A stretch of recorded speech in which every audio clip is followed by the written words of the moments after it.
I Am All Ears, the Ghost Fancast. Hello, welcome to the I Am All Ears podcast with me, Alva. Today I'm joined by Alana and Katie. Welcome. Hello. Hello. Right, so this is going to be split into two parts. This is going to be the first part, potentially part 1.1 out of 1.2, I don't fucking know, depending on how long we ramble for, of Tobias Forge's past projects. The way I thought we'll do this is we'll do all the death metal, black metal stuff in one episode, which will be this one, maybe two, again, depending. And then we'll put Subvision in its own one because I've got a lot to talk about with that. I have feelings about that band. Who heard that, man? Two women, apparently. Yeah, we'll get onto that. But yeah, while we're talking about this, we'll get onto this later. I want to sort of have a little conversation about the controversies that surround death metal and black metal and whether the themes such as necrophilia, they sort of are normalized and being condoned. And yeah, let's have a little debate. I will try and give my best heads up on any sensitive subjects that we're covering. But this is death metal, so you get a rough idea what's going to head. So if you are triggered, maybe just like skip this one. I don't mind. I won't be offended. But yeah, there's going to be probably we haven't really delved into what we're exactly going to be talking about, but I imagine there's going to be things like lyrics, necrophilia, cannibalism, lyrics, murder, the good stuff, murder. There's been a murder. There's been a murder. Right. So what I thought I would do is, I've wrote in order kind of a timeline of where this little Swede started, and yeah, we'll just chime in. We're probably going to talk about Repugnant the most, but I thought to get to that point, we'll cover all bases. So, Mr. Forge, at the tender age of approximately 14, was first actually in a band, potentially, and I'm saying potentially because I'll get onto that, called Subterranean Evil. And this was Tobias Forge on guitars and vocals, Stefan Johansson on bass, and Fredrik Karlsson on drums. They had one demo called, I want to say it's Mayhemic Creation, but I couldn't read the text very well. And it was recorded on the 15th of March, 1995, which meant I was 6 days old. Oh. You can go onto Ghost in Espanol, and they did a little video on this, and you can actually hear it. This is the only place I could find a clip. I don't know where they got it from, but yeah, there's a little clip where you can hear it, and you can kind of tell it's bestie. However, the reason this is controversial, according to Subvision Unofficial, he met Tobias with this cassette, and apparently it's not real. But we don't know if that's just because he's embarrassed or whether it wasn't actually him. He genuinely doesn't remember because he was 14. But I kind of find it hard for him not to remember because he just remembers so much about his life. Well, this is Mr. I have a good memory of everything, and I remember what apartment I was in when I first saw Kiss Unmasked. Yeah, that's what I'm saying. Like he has such a very like distinctive way of remembering things. He has a very visual like memory of his house. It's kind of where he lived is how he remembers things. So like if he says it isn't him, I'm more tending to believe, to kind of lean towards believing him, because I don't see why he would say it wasn't, because he's very open about everything else that that he's done. I don't want to like he wouldn't be embarrassed about 14-year-old him wanting to make a band. He's very open about the fact that he says he wanted to be in a band from like the age of 5, and everybody was 10 years older than him, and we're like, we can't have a 5-year-old in a band. Like. Yeah, it's a weird one. If you go listen to the clip, I'll try and leave a link somewhere for it. It does sound like him, but obviously he's 14 and his balls probably hasn't dropped properly yet. So I don't know. My argument for it not being real is the fact that when Repugnant first got made, and also again with when we talk about the other one, Superior, he wanted to be a guitarist. He didn't want to be a singer. You know what I mean? True. Interesting. So It wasn't part of the question or the controversy that he said this isn't real. So it was like the question was, oh, this isn't like a real band, or this isn't a real demo, or not a real song. But also like it could be like this isn't me. Like that was part of the yeah, question. Like which one? Yeah. The thing that I've got archived that on this, it's quite vague, so who knows? And it wasn't really like I don't know. He didn't really say much on it, so who knows? yeah, because he said in the post he didn't really want to push it because he felt a bit embarrassed by bringing it up. So like he didn't want to. I mean, Subvision unofficial didn't want to kind of push it any further. Yeah, which is But fair. yeah, which is completely fair. Because I also would be incredibly like, oh god, like if I was like, I have this thing that you did when you're 14. He's like, not me. I'm like, what thing you had when you're 14? Like throwing it over your shoulder, like, Oh, there it goes. I was gonna say there's another band that he was supposed to have been in. He was in it and then left before they ever recorded a demo. And they were called Malign. I think that's Oh how you yeah, I say heard it. about that. Malign. Like he was in it and then left. Didn't he show up to like 5 rehearsals or something? Yeah. I just think that's really Bless. fun. And they're still going as a trio. Like they're Are still a they? thing. Yeah. So like they're still going. But he just didn't mesh. Oh my god. Mr. I need to be in control of everything. Oh, imagine the potential if he'd have stayed. He would have been in a very underwhelming band called Malign. It was all worked out for him. He's fine. Okay, so then next we got Superior, and this is when he went by the name of Don Leviathan, or Don Leviathan Forge, or Don Juan Leviathan. There was a lot of fucking names. I can't keep up. There was Necromorbus on drums, who I'll get onto this a little bit later, but to cut a long story short, I think he helped record some stuff with Repugnant because I remember hearing that Repugnant used to rehearse, and I don't know if this was where the sink incident was, in a like abandoned bomb shelter in like just outside of Stockholm. And when I was looking up Necromorbus before, he used to own a record studio and rehearsal space that was in a bomb shelter, but I was trying to find more info on it and I couldn't, but that's pretty much that story anyway. And then there was Carl Birath, who was in a band from Incision on vocals. And they had 2 demos, one called Metamorphosis, which was released in 1996, and it only contained 2 songs, The Bleeding White and, oh, I'm gonna butcher this, Imprimas Demonas? And then later on, Bro was coming in with the Latin early on, even here. Yeah. There was Illustre ad Infernale. Don't come for me for that pronunciation. Which was in 1997. The the Latin speaking community, not the Latina speaking community, Latin speaking community the one. is in uproars right now. How did Bro get his like Google Translates back then? I want to know. He probably just has a big, thick Latin dictionary. Probably, but yeah, See, this a lot of it also probably came from like the fact that he watched a lot of like splatter horror movies. You know, Oh, is there a and lot they in talk that? a lot of Latin and shit and stuff like that. You know, when they're like summoning demons. Ah. The Evil Dead has a buttload of like fake Latin and all in it. You know. Oh. So I'm not a massive horror person, so I am like so he got it probably all like if I know we'll get on to Repugnant, but like he's very inspired by horror movies and stuff. So you know, like there's whole bits where they're like chanting from the Necronomicon and stuff. You know, so yeah. yeah. But yeah, this one had 4 tracks on it.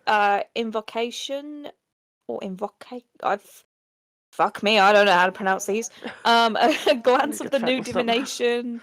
The title track, which is translated to the Illustrious to the Infernal, and then the Impamis Demonas that was on the previous demo. There is a version of The Bleeding White on YouTube, And if you listen to it, and at about 29 seconds in, it starts to get melodic as fuck for a black metal track.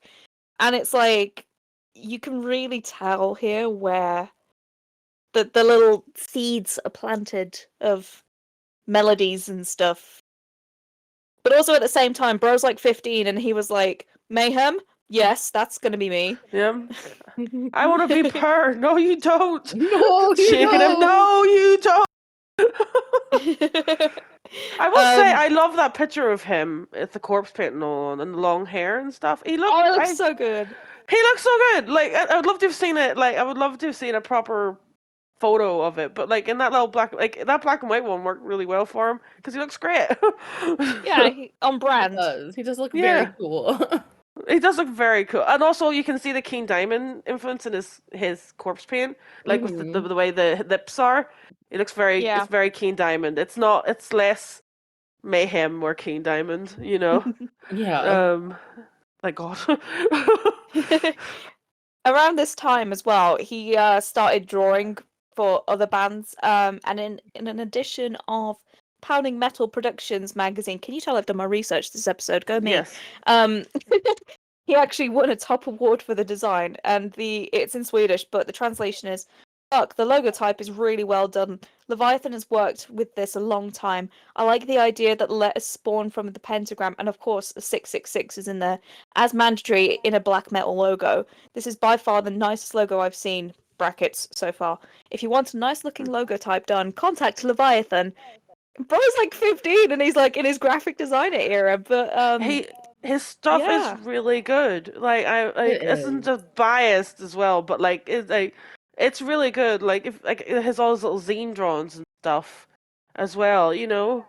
Like it's just so great. I love it so much. Sorry. Well, speaking of zines, I wanted to bring up around about this time. He was interviewed, I think he was around 15 years old here, maybe 16, for scriptures of, oh fuck, another big word, malignancy?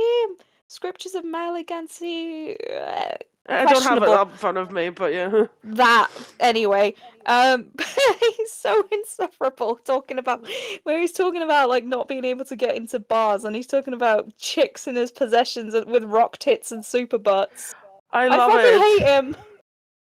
He's the most unoffensive 15-year-old black metal like artist that has ever existed. Like he's just.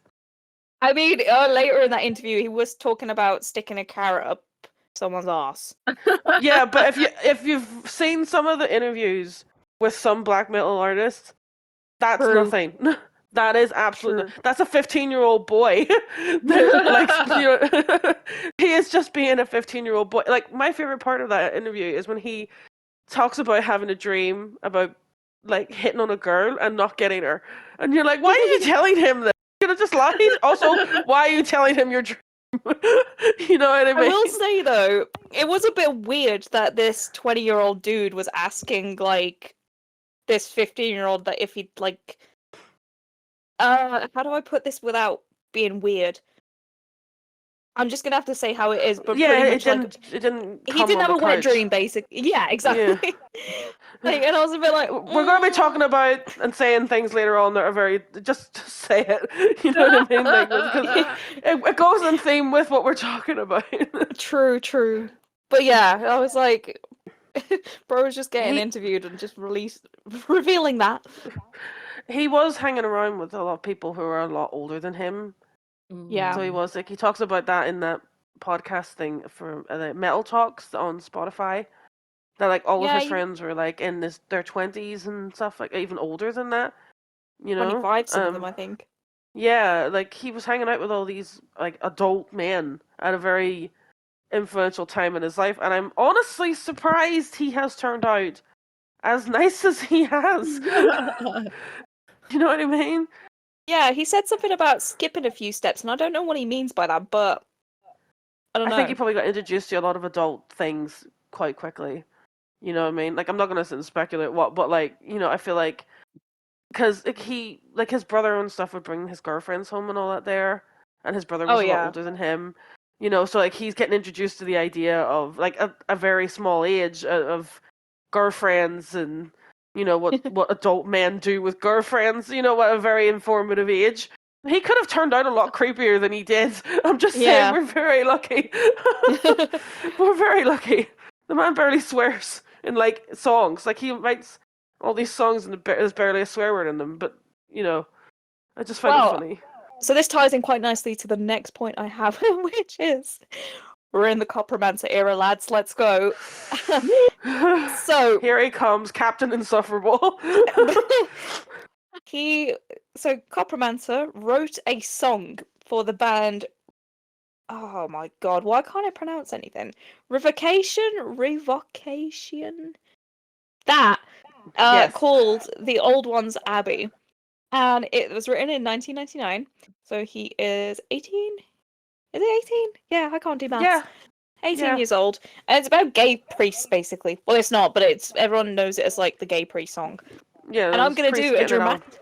Yeah, I'm gonna do a dramatic reading of the lyrics. I have them here. Okay. I'm also not very good at reading, so this is gonna go well. Destruction. Oh wait, do I need to trigger warning this? Let me just quickly skim. Probably. Oh, trigger warning questionableness. Alright. Just everything's questionable. Anyway, okay. Destruction beyond a great wow, I went really British then. A great vast. Fuck it, we're gonna do this British. Destruction beyond a great vast forest of the holy, surrounded by majestic mountains, and sacred lies a blasphemous monastery. That's the Old Ones Abbey. Inside the walls, the friars commit sin, homosexual orgies they sinly fornicate, and while the demons to Jehovah grin, the Old One to hell opens the gates. In secret, the brothers penetrate each other, and it feels good, but God mustn't know. A promise is kept by every brother. If this gets out, we'll burn in the flames of woe. Night, in the chapel, a friar is taken from behind. Sorry. Really deep lyrics, you know what I mean? Like, yeah, it's just like not. There's more. Sorry, I just lost it. They're both experienced, so it. Do this seriously. They're both experienced, so there is no blood. Oh my god. I shouldn't be laughing. It's funny. It is. It's awkward. It's awkward laughter. Not like, oh, this is so. I'm not laughing at gay pre-sex, but I am. I will say again, like, this is the guy that wrote "Stand by Him," but like, obviously, the original version, he wrote "Stand by Him" in Swedish, simply because he wanted to write Satan's nut to nut, because it sounds like it's Satan's nutting. You know what I mean? This is the same guy. Like. Okay. Did you not know that? I did not know that, no. Yeah, that's literally, he wrote the original Stand By Him, off topic, but we're still in lyrics. Literally, he wrote it because and again, it's in that Spotify podcast thing where he says in Swedish, it's Satan's nut to nut, like that's like, obviously, I'm not very good at Swedish, I'm sorry. But like, that's what it is. Yeah, but it sounds like Satan nut to nut. Yeah, basically, it sounds like Satan's nutting tonight. He is an idiot, and I love him. Keep going. Alright, I gotta try and finish this now. Actually, I think we've got the worst out of the way. I might just recap that last one. They're both experienced, so there is no blood. The excitement of the intercourse makes them both blind. Too blind to notice the presence of God. Jehovah is weeping through he feels lust. A friar fell victim for Jehovah's attraction, and while Satan sets heavens to rust, the two lovers screams and cries in satisfaction, burning in purgatory, Jehovah weeps, while the friar behind him, after the act, silently sleeps. I fucking hate this man so fucking much. I'm done. I will say there was a good bit in there about, what was that, about something about rust? A friar fell victim for Jehovah's attraction, and whilst Satan sets heaven to rust. Yeah, I like that. That's like, out of that whole song, like, keep that bit. Like, honestly, like, the concept is there. Like, I get it, and I like the concept, and it's just like a very juvenile understanding of how sexual intercourse happens. I must admit I haven't actually listened to it because you can actually go listen to it online, and it has been recorded. So I don't know what the like inflections or like Blah, the blah, blah, pentameter is on blah, it. blah. There you go. That's what it sounds like. Yeah. It's because like death metal is like one of those things where it's like if you read lyrics to death metal, you're like any death metal, and I mean it doesn't matter how like good the band is or how shit the band is. Like when you're listening to it and like you're listening to them like screaming these lyrics out, you're like, oh, this is great, and then you read it and you're like, what the fuck is he talking about? Yeah. You know what I Well, mean? I think this is a good time to sort of bring up the point of whether, because there's been a lot of controversy around death metal lyrics, even from metal and rock fans, like even fans like Ghost fans being like he shouldn't be singing about stuff like this. But the way I see it personally, it's like horror movies. It's fictitious. It's like, is fictitious a word? Fictitious. Um, fictitious. It's fictitious, and you know, it's storytelling, and it's just like a horror movie, but in long form. So yeah, there's gonna be some nasty shit, but it's not real, and I don't think the people behind it believe in these things the same way that, like, I don't know, like a director may be with Saw. I don't know. It's one of those things where like Cannibal Corpse is one of the kind of most well-known death metal bands. Their album covers are usually like women cut open and all this here. You know, their song like one of their songs is literally called "Fucked with a Knife."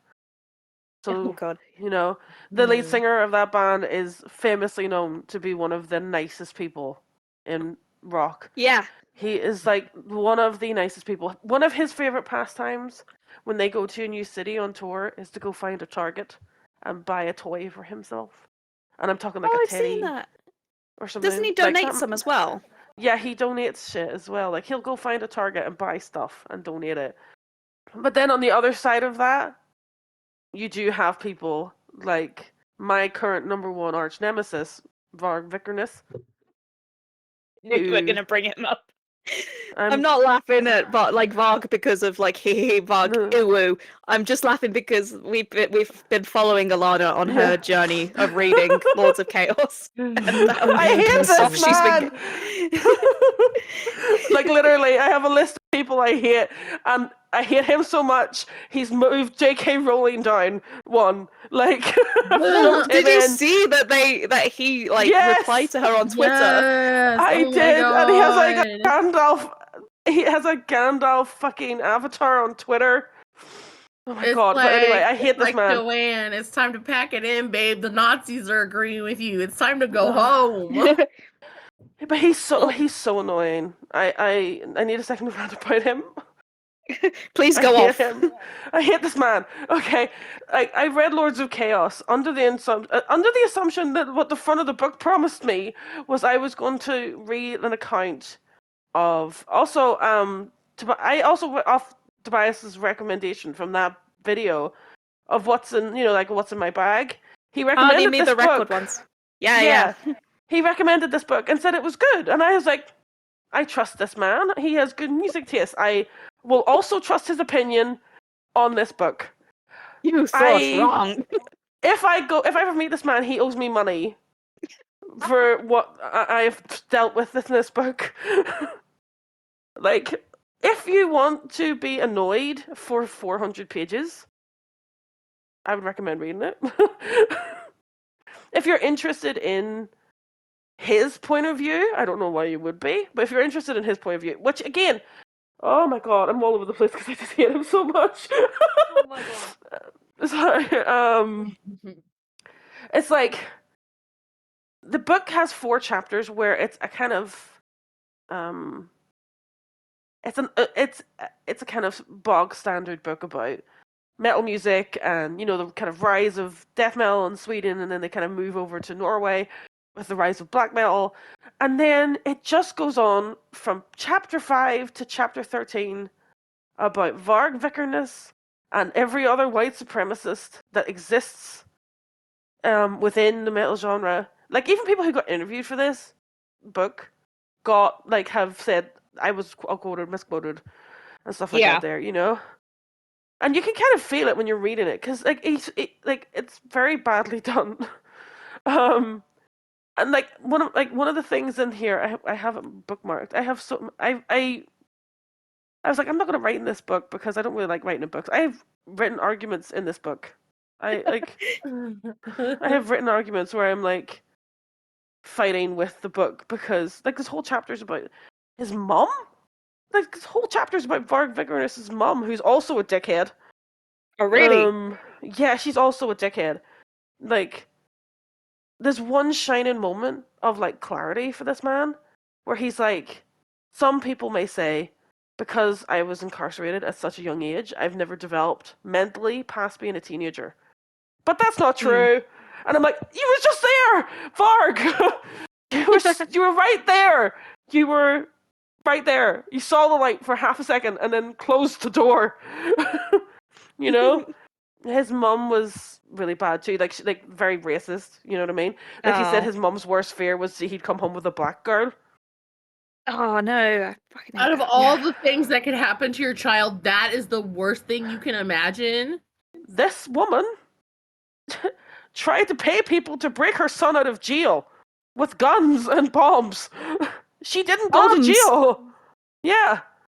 She didn't go to jail because apparently there's a law in Norway where if you try to do something like that and it's a family member, you don't get jail time.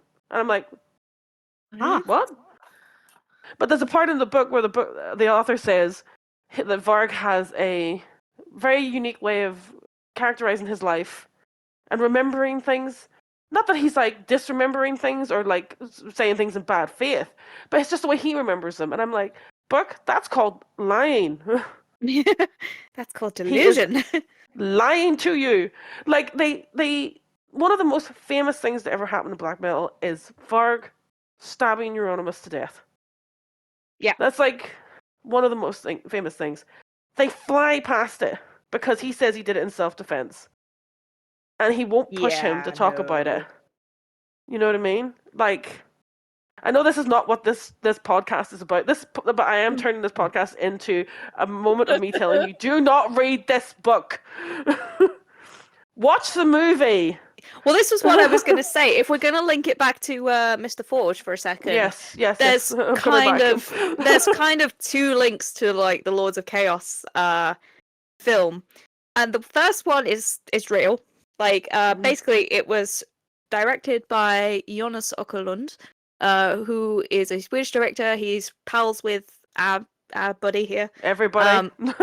He's pals with Mr. Forge. He may or may not be, speculation, quote, this is not fact, directing the Ghost movie.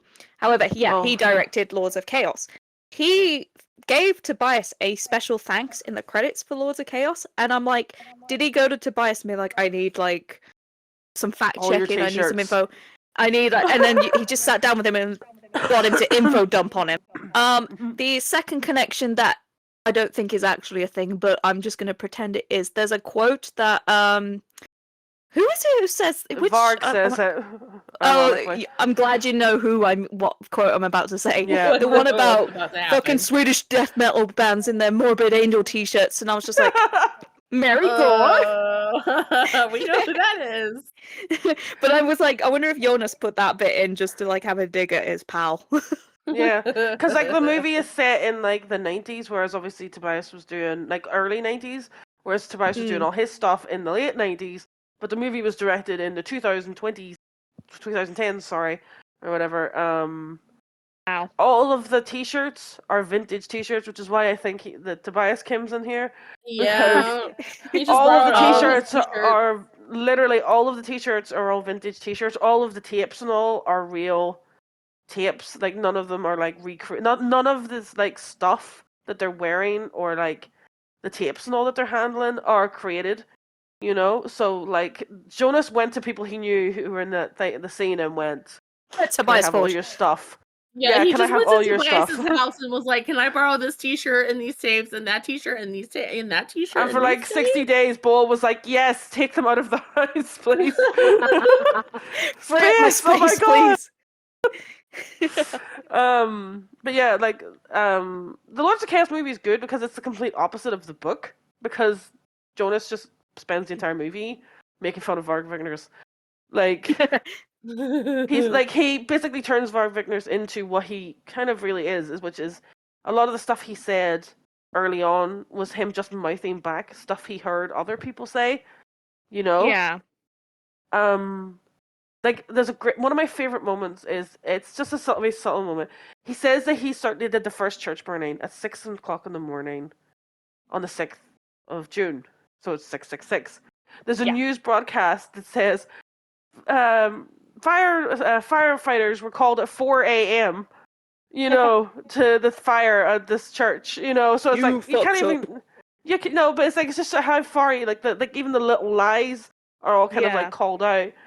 It's a very violent movie for like, but I kind of defend the violence in Lords of Chaos because I feel like, per dead from Mayhem's suicide and Euronymous' death have become so, they're almost like myth at this point. Yeah. You know, I feel like Jonas showing them very graphically with no music. It's also the murder in the park as well that Oh happens. yeah, with the drummer from, was it Emperor? Yeah, I think Emperor.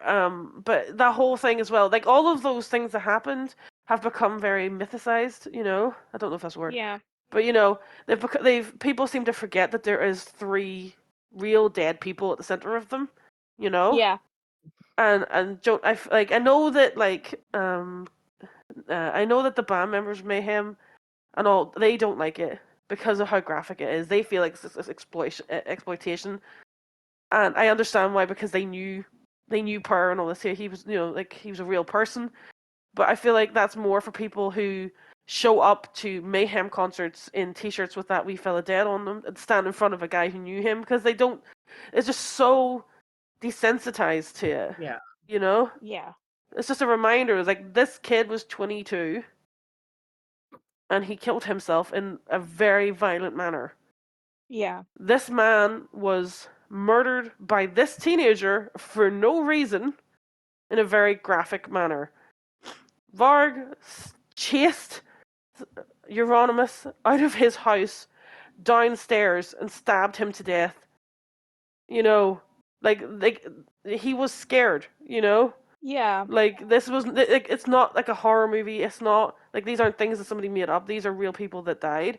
And those are Yeah. the kind of moments that I feel are like there's no music in those moments as well, which I find very Haunting. yeah, but it's also very poignant, you know. Also as well another fact about that movie, all the pictures at the end of the movie are Purr's. Oh really? Yeah, they're all his drawings. A lot of those at the Oh. end credits, they're like Yeah. they're all his drawings. That's cool. So they are. And he was a very good artist as well, like but that's part of the problem with the kind of come back to what we're talking about, to like real Atlanta. But like the controversy surrounding death metal is, I feel like people like yes there are people like again like I said like you have Corpse Grinder who's really nice and really sweet, and then you have people on the other end of that who aren't, you know. Well, I think And what I was gonna try and draw back into was yeah, the line between fiction and truth and facts and reality, and where yeah. that grey area might be within certain lyrics. Well, that's like with Repugnant. I know we're going to talk about more about them there, but like you can see his influences are very horror movie based. For You know, fiction. like for fiction. You know, very fictitious. Like, he doesn't. Uh, there's one song that talks about like murdering a woman, but then I actually looked into who wrote it, and one of the guys from Entombed actually wrote that, Nicky Oh, cool. Anderson. Like Tobias didn't have anything in that one. Like all his ones are the ones that are flowery, big languages about necrophilia. You know, yeah, oh, okay, that's a lot of words. Not to speak for the Swede, but I'm pretty sure I can go on record and say that Tobias Forge is not a necrophiliac, nor a cannibal, nor any other thing that you think if you listen to Repugnant lyrics. Yeah. willing to bet money on it. Yeah. And I'm willing to bet money on my theory that these are all just really graphic and kind of tongue-in-cheek ways of talking about sex. Oh yes. Like it's not really necrophilia, it's eating pussy, or like it's not really, you know what I mean? Yeah. Eating from the coffin. I'll eat from your coffin. Exactly. No, I can see that. Another thing as well is you have to remember a lot of the, like, if you look into a lot of these bands, a lot of them, not all of them, a lot of them come from very well-off families and very normal families. So doing this kind of music is a way for them to kind of like break out of the norm. You know, like kind of Trying to break out of the physically normality, adapt. break out of the mundanity of life and stuff. Again, a lot of them are horror fans and stuff like that there, so they want to be as extreme and gross as possible because their real life is, you know, them writing these gross lyrics and then when they're teenagers and then their mum calling them to come have lasagna and they're like, oh okay. Isn't there that like, one? I can't remember what fucking zine it was in, but this one of Tobe's bandmates was talking about how his mum doesn't kiss him on the head goodnight or something, and then like he's shouting at his mum to get him more calzone and Coca-Cola. Spoiled brat. No, but it's I think we're also like having to remember at like the 90s and the 2000s were not like now where people were all about shocking and saying like dumb stuff because there was no like repercussion. So whereas now in retrospect it's like you know what I mean? yeah. But then it's that thing of what I said earlier, are we still allowed to write these things even now because it's fiction? It's like storytelling, it's horror, it's not like these aren't people's like. I think people have maybe got into their heads that because a lot of pop music is biographical, and it's about this was my story about my breakup and blah blah blah. This is about a boy I loved. That like there's now this like blurred line of songs having to be factual when it's not. I kind of look I at don't it know. the I'm saying way. I'm talking. No, I get what you mean. It's my main thing though. Whenever anybody kind of comments about negatively about, you know, like they shouldn't, like this type of music shouldn't be, you know, listened to or and stuff like that. There, it's like you wouldn't look at Anthony Hopkins and immediately believe that man's a cannibal because he played Hannibal Lecter. Right? Yeah. You know what I mean? Exactly. Like James Earl Jones is not out here force choking people. Like, you know, like he probably would if he could. I know I would. Right? If I had Maybe the it's option, better just to I don't like, have that power. yeah. But like, it's you kind of that's also the reason why they give themselves stage names and stuff because it's not them. You know, Yeah. these are characters they're playing on stage, and then they come off stage and they're just, you know, Yeah. Steve. Or something, I don't know. But you know what I mean? Steve. Like, He's going home and having a nice lamb dinner, not yeah. sacrificed. Just a normal Tesco's own lamb dinner. Yeah. And probably going to sit by the fire and watch Emmerdale. I don't know. What do people Like do? another person I'm going to bring up as well that a lot of these people do shock value because they know people will talk about it. Yeah. You know, Marilyn Manson is a perfect example of that. I know he's not death Oh, yeah. metal. Before anybody's like, Marilyn Manson's not death metal. I know. But whenever he first started, he used to do shows where he'd play a normal show singing the songs, and then he would play a show where he would like cut himself and do all the weird things and gauge reactions to see which one would be better, which is then why he is like a shock rocker, you know? Like that's the point. They're trying to get people to talk about their music. They want to, and then that's kind of the problem that happened with death metal and black metal specifically, is they were all trying to one up each other. Yeah. And then they start burning churches down. And you're like, oh, okay, calm down. We need to be the most metal. Most Yeah, we need to be the brutal, most hardcore. evil. We have to be the most satanic. But like death metal as well is very much in the vein of, like, they all know that they're just pretending. Whereas a lot of black metal bands are a bit more like, if they're singing about some things, I'm not saying they're all murders and stuff like that, but I'm just saying like a lot more black metal, like the mentality of black metal artists are usually a bit more in line with Yeah. what they're singing about. And you're like, I'm just gonna stay over here. Someone needs to go to therapy. Yes. Which is also why a lot of black metal bands will never get really big because they're awful people. Yeah. Let's bring up Repugnant. Hey. There's so much to talk about Repugnant. First off, we had Hecatomb, which had two versions, one released in 1999 and one released in 2000. And then we had Spawn of Pure Malevolence, which was again 1999. And this is where Peter Jackson comes in. In the first song, which I believe is Spawn of Pure Malevolence, and in the last track, which is The Stench of Cursed Graves, it features sound bites from the film Brain Dead / Dead Alive, which Peter Jackson directed. Am I correct in that? Yeah. Well, the Spawn of Pure Malevolence, the quote comes from a film called Master of Illusions. Lords of Illusion, sorry, which is a Clive Barker book, I think. I don't know if that was directed by Peter Jackson, but Brain Dead is from the Spawn of Pure Malevolence. No, it's the Stench of the Cursed Graves that has Brain Dead, because it opens up with a very long soundbite of like a bunch of guys finding a guy in a graveyard and being like, he's one of those necrophiliacs. Yeah. You know, that whole demo is kind of funny because like nearly every song opens with a sample from a movie. The most surprising one is Sacred Blasphemy. Has a one in it where it says, I need something so scary that it will shake the souls of all the Christians for like 300 miles. And that's from Close Encounters of the Third Kind. Oh my god. And I was like, what? When did he say that? I've not seen that movie in years. I do not know the context of why he said that. I'm like, why is he saying this? But yeah, like, I love that. I have such a soft spot for that demo because it really, I feel like, encapsulates the fact that he loves movies. You know, Yeah. like he really loves movies, and he just wanted to put so many movie references. It opens with an intro that's taken directly from the Pet Sematary soundtrack as well. Oh, is that what that is? Yeah, it's a Pet Sematary bonus soundtrack song. So yeah, I love that.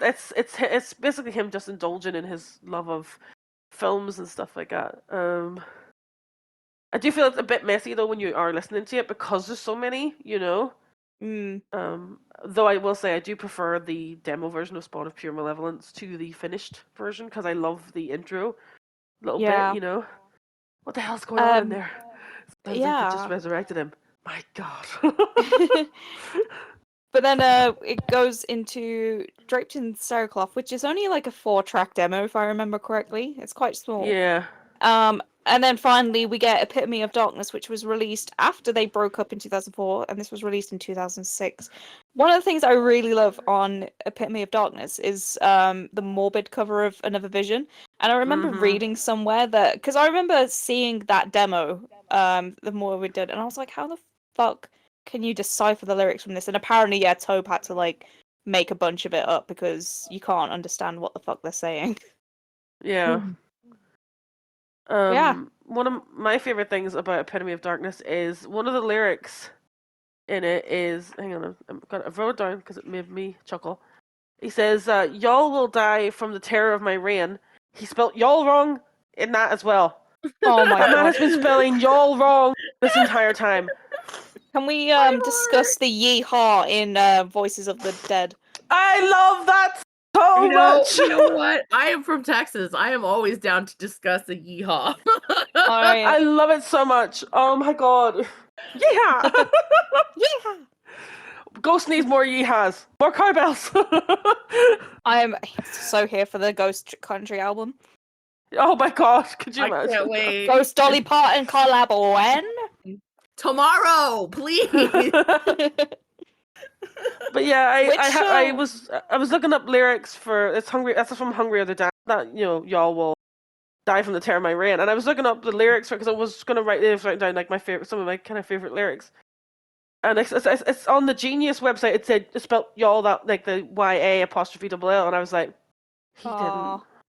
He didn't. And then I went and checked the vinyl. and know the lyric sheet. I was like, oh Yeah. my god, he did. Oh no. It's on there. Which cover is it that they've put Hungry Are the Darned?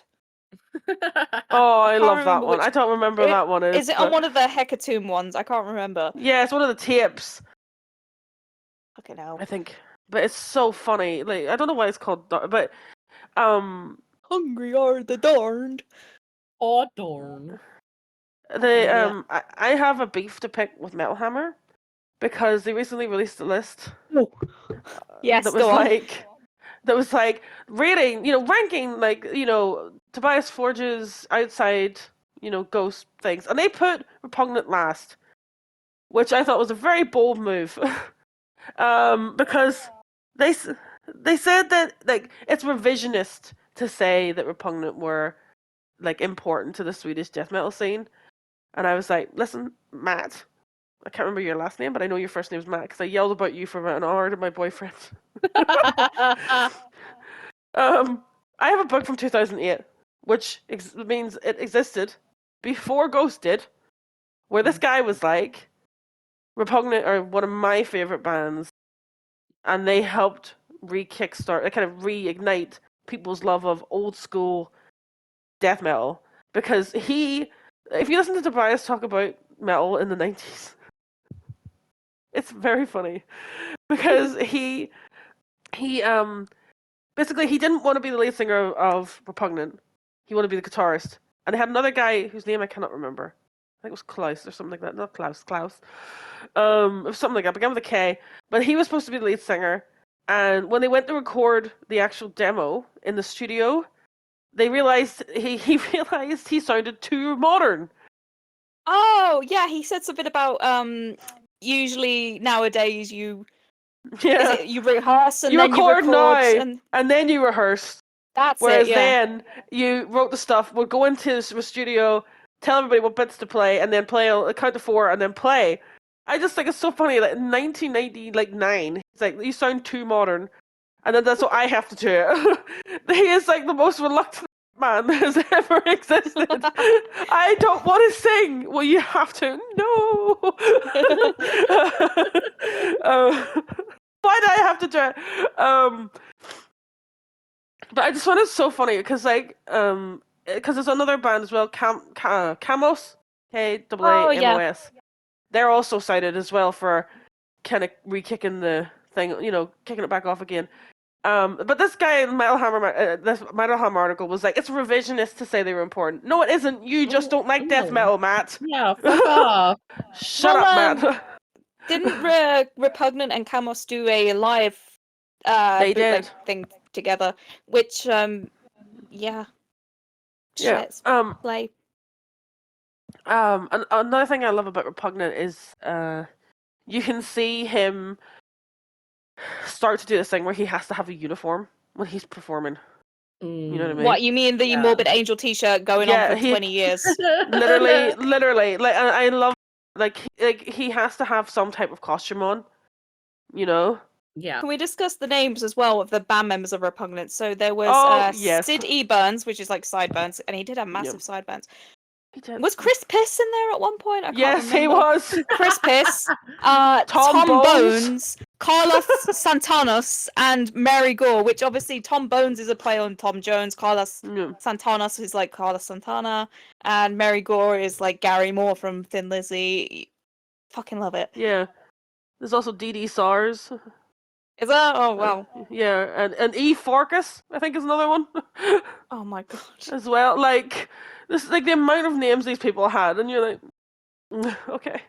But I love that was like that was one of the problems that like the black metal Norwegian scene had with the Swedish death metal scene is because like they would wear like band t-shirts and stuff like that on stage, and Rather they than, were like- rather than covering themselves in blood and having dead animals on stage, and like if you want to go down a rabbit hole, just look up like just investigate anything about Mayhem. You know what I mean? Yeah. Honestly, like the influence that Mayhem had is is insane and on the scene. You know, like Per was the one that invented. Not he didn't invent it, but he popularized wearing corpse paint. You know, for the sake of looking like a corpse, because he specifically wanted to look like a 13th century corpse. Very specific. Not a 14th century, not a 15th century, 13th century. Like, yeah, like that wee boy was fucked up beyond the belief. He used to he used to huff dead birds in a bag before they recorded. Oh, yeah. He would cut himself very badly and stuff on stage, but I'm not gonna go back into that. I could sit and talk about to him for years. He's joined the list of sad blonde rock singers that I like that died far too young. Can we bring Tobe on this just to talk about metal for like fucking 3 hours? I would love that. I absolutely love it. Yes, please info dump. I want to hear everything. But I love Tobias's. I love when you hear him still talk about Repugnant. That there is sort of a sadness that it didn't do well. You know, like he's happy. Obviously, he's extremely happy Ghost did well. But there's that like little, you know, my baby. You know, my first baby didn't do well. Well, the thing I was going to bring up next was if we fast forward, obviously they broke up in 2004. Then we'll discuss the betweens next episode. But if we fast forward to 2010, we've got Repugnant back, but with a bunch of new members, including Adam from Tribulation, and I don't remember the rest of the name. I'm sorry. But things were looking up. Like we were back with the Morbid Angel T-shirt again. We have a new signature Doyle-esque look. But also in different magazines, there was talks of a second Repugnant full album that was in the works that obviously never happened. But also, what I liked was how he used Repugnant, because they kind of already had a bit of a following and was asked to do these like comeback shows and was like, okay, we'll book you in Germany, we'll book you at Maryland Death Fest in the States and stuff. Can I bring my other band with me? They're called Ghost. Sure. Do you know, I have a theory for that. I feel like he was using that time period to be like, which, again, like I said about shock value with Marilyn Manson, I feel like he was using that time period as like, which band is worth putting the effort into? Which band is getting the better reaction, you know? Is it Repugnant or is it Ghost? And obviously it ended up being Ghost because Ghost is so unique, you know? Like, because like now if you look at it, there's a lot of mass bands, you know? Like you have, obviously, Sleep Token is like the most well-known, you know? But like whenever Ghost was kind of coming up, like the most famous mass band was Slipknot. But like they were masked in a different way because like the masks of Slipknot are very specifically masks. You know, like these are not these people's faces. Whereas if you look at Ghost, it's like you've got the lead singer in an old man mask. You know, like he's a man in a man mask, and that makes people go, "Huh?" You know, like why is this? Like, you know. What was that article I shared in our chat the other day? And it was quite a big news outlet. I don't want to name names just in case I get it wrong. But it's a very popular metal news outlet. And the person that was writing for them said, because they were talking about masked bands and they were bringing up like Sleep Token, Slipknot. There was a bunch of other people. But they said they brought up, when they got to Ghost, they said, well, what makes Ghost different from the other bands is that Tobias Forge doesn't wear a mask. He wears signature face paint. And we're like... That's just bad journalism. Yeah. That's lazy journalism. That's somebody who doesn't know who Ghost is, who got told add Ghost to the list.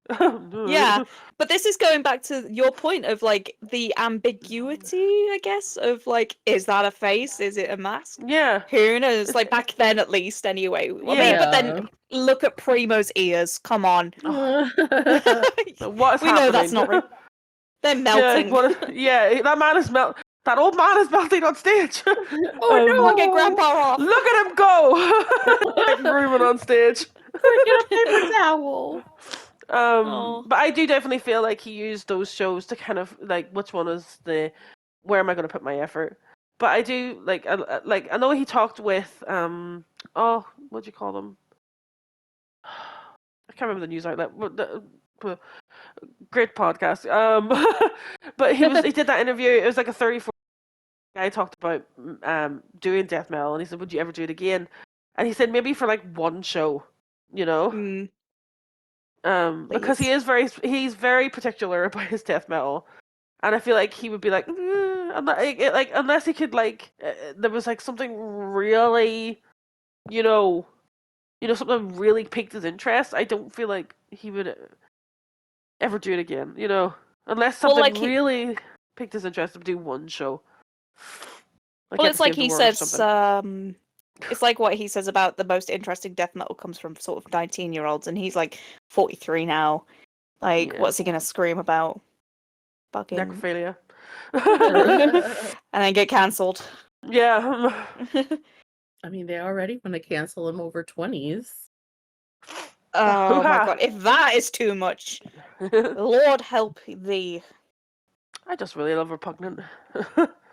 I love all the album artwork as well. Like, you can definitely tell like a lot of love went into it, you know? Oh yeah, for sure.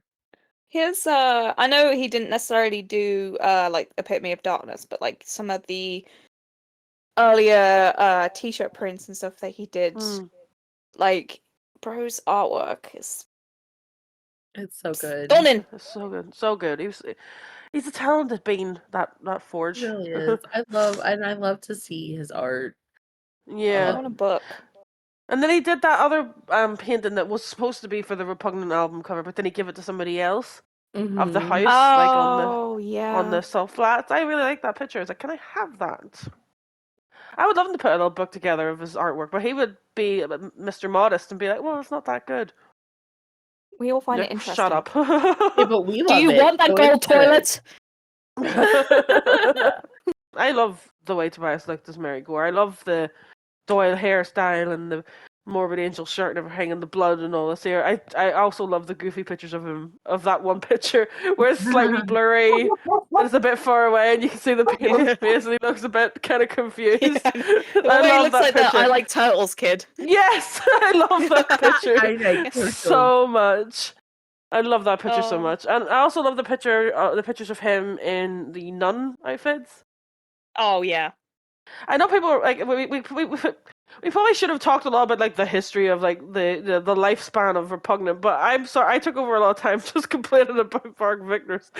We could I don't know, maybe we can come back on that later. Yeah, because we do because we'll have to talk about the fact that they like apparently did a very disastrous tour somewhere. I can't remember exactly where it was, but apparently it was quite disastrous. That's one of those pictures came from where he has like the long blonde hair. And he's was wearing, it like, Finland or something? Yeah, apparently that tour was quite disastrous. I need to look more. I don't have any information about that. I need to look it up. But apparently it was disastrous. I don't know why it was disastrous. That's why it's it's referred to as disastrous in that Swedish death metal book. And I'm like, what? What happened? What happened? Yeah, it's like they had one disastrous Finland tour, and I was like, you can't just say that and not tell me why, book. You know. Before we end, move on. can we bring up the fact that people used to bring bags of shit to Repugnant shows? Oh my god. That sounds fun. Can you imagine the smell? What did they call themselves? The Copper Mafia. Yeah. The Copper Mafia. Bringing Coppermancer his bags of shit. Do you think we should do that for Ghost? I mean, I almost did in LA. American Taco Bell got you twisted. If you know, you know. Yeah. I almost shat right there and then. I'm not even joking. Because, like, that Finland tour, literally, that Finland tour where he's, like, got the long hair and he's got, like, a vest on and no shirt on. I'm like, why is there, like, two photos of this? Like, I'm going to be thirsty for a second. Ripped. Yeah, I'm like, hello? Honestly, looked so cool as a teenager, and I was just like a sweatshirt, you know, like Yeah, like how is this real? Man had abs. Yeah, and then you hear him talk about the fact that he didn't have any, like, he found it hard to get girlfriends, and you're like, this entirely comes down to you probably being very annoying, because, like, look-wise, I don't know why you would be single, you know, like, but then you opened your mouth. and became. I always joke that he's probably that guy that would see somebody in like a Metallica t-shirt and be like, "Name 3 not popular songs." Oh my know, god. You know what I mean? Because like he always talks about the fact that when he was a teenager, that's how he realized Metallica were getting popular because girls liked them. And you're like, okay. You're like, what the fuck? But he says himself that he was annoying. You know what I mean? Like he says himself, so I can say Yeah, this. we only quote what he says. Yeah. Yeah, I think we should do like a whole episode of like repugnant lore, if you can call it lore, Yeah. I guess, because I think that would be We fun. go through all the That would be zines and just pretty like. Also, I'm gonna. I just called him annoying as a teenager. I will defend teenage annoying Tobias Forge because there is an interview in one of the zines with somebody. I can't remember which one it is. I think it might be Sid. I'm not entirely sure who it is, but somebody else in Repugnant is getting interviewed for this zine, and they're like, "Oh, he doesn't work. He's very lazy." And it's like, "But what's he do?" It's like, "What's he do for the band?" "Oh, he like writes all the music. He Yeah, does I all the remember that. posters. He makes, he ships everything out." And I'm like, would it be possible that he's a teenager and this is his job? That he views this band as his job. Didn't he like basically call him poor? Yeah, I'm like, because he reuses stamps. I was like, leave him Oh alone. my lord. Like, leave him alone. But also, they said he keep the thing I found fascinating in that was he said he kept every piece of mail that ever got sent to him. I'm like, I wonder if he still has it all. The fact that Does he have my did say, Sure. maybe he said that he has all the posters he ever owned still. So I like there's probably a storage facility somewhere in Stockholm that is just a treasure trove of shit that he just has hoarded since he was no age. Like.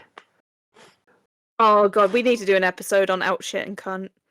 Oh, we definitely do. Yeah. That could be kind of definitely. you could kind of like blend that into like the lore of Repugnant. Yeah. On that bombshell, so next week we're going to be talking about, not next week, whenever the fuck we post, I don't know anymore. Every 2 weeks, but not every 2 weeks. We'll talk about subvision, and I get to talk about my favorite subject, Poonie Toon. Yeah. Booty Toon! Poonie Toon! And then I get to finally talk about Room 611.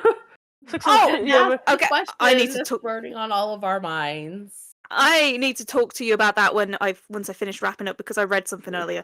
Anyway, Oh. Alana, where can we find you? You can find me on Twitter, TikTok, Instagram, and Tumblr under HXE Fairy. One word. And Katie, where can we find you? C2May on Twitter. I have other things, but y'all are not getting it because y'all don't need to see that. Y'all don't need to know. Right, I'm Her Alva. Joined OnlyFans us. is great. Oh my god. I'm Alva. Join us next week where I get to talk about Tobias Forge's Horny the Musical. Yeah! Bye!